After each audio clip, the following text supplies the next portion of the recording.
কিন্তু ছেলে যদি মুখের ভাষা ভালোভাবে ফুটে যায়, মায়ের দয়াকে যেন ভালোভাবে বলতে পারেন এবং মা যেন তাদের সুস্থ রাখেন এবং বাড়ির যদি ঢালাইয়ের কাজ শেষ হয়ে যায় এবং বাড়ি যেন ভালোভাবে করতে পারেন এবং বাড়ির সকলকে যেন ভালো রাখেন এবং আয় ইনকাম যেন ভালোভাবে করতে পারেন, তিনি আগামী বছর মায়ের কাছে এসে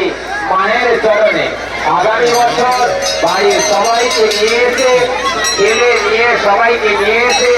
মায়ের চরণে পুজো পুষ্পাঞ্জলি দেবেন এবং রূপোর সর্প মুক্ত হস্তে মাকে দান করবেন। রূপোর সর্প মুক্ত হস্তে মায়ের চরণে যেসব ভক্তগণ মহকুছে